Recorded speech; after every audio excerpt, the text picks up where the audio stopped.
कर्मों का फल कहानी।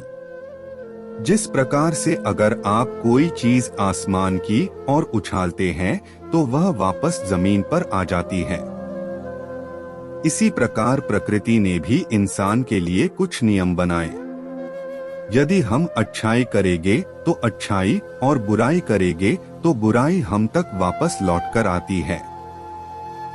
यही ऊपर वाले का नियम भी है, लेकिन बहुत कम लोग ही इस बात को समझ पाते हैं और जीवन भर बुराई, द्वेष और ईर्ष्या का दामन थामे रहते हैं।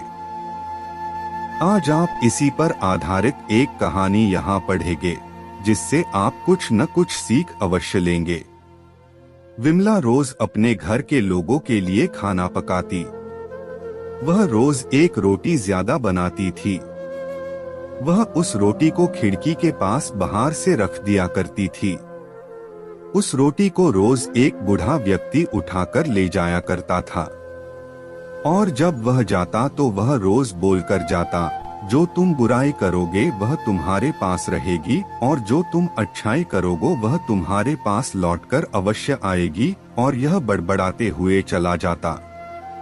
इसी तरह काफी समय तक वह बूढ़ा व्यक्ति वहां से रोटी उठाता रहा और वापसी में वही बातें दोहराकर जाता रहा।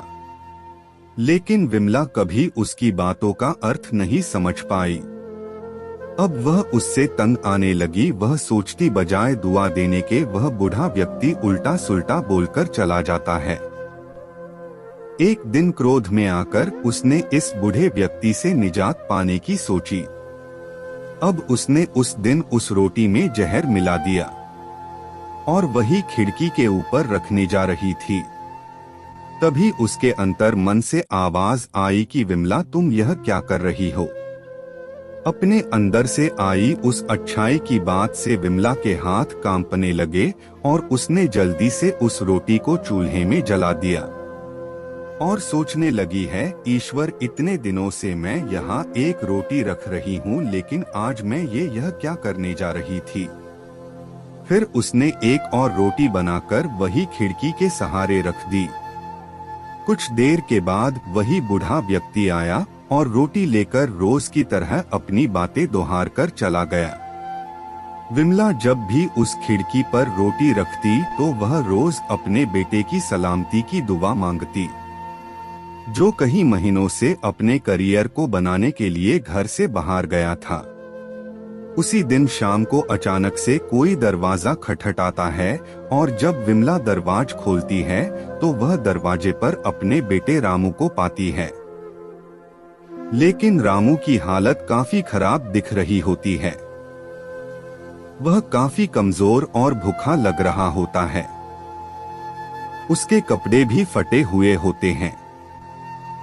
फिर वह अपनी माँ को सारी बातें बताते हुए कहता है कि माँ, आज जब मैं यहाँ से कुछ किलोमीटर की दूरी पर रेलवे स्टेशन के पास पड़ा था, कई दिनों से भूखा होने के कारण से मेरी हालत काफी खराब थी। तभी मुझे एक बूढ़े व्यक्ति ने एक रोटी दी और कहा, आज मुझसे कहीं ज्यादा इस रोटी की जरूरत तुम्हें है।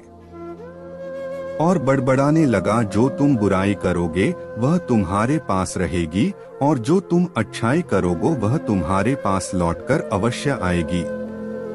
विमला को समझने में देरी नहीं लगी कि यह बूढ़ा कौन है, और उसे एक जोर का झटका लगा और वह सर पकड़कर नीचे बैठ गई। वह सुबह वाली बात याद करने लगी कि कैसे उसने रोटी में जहर मिलाया था।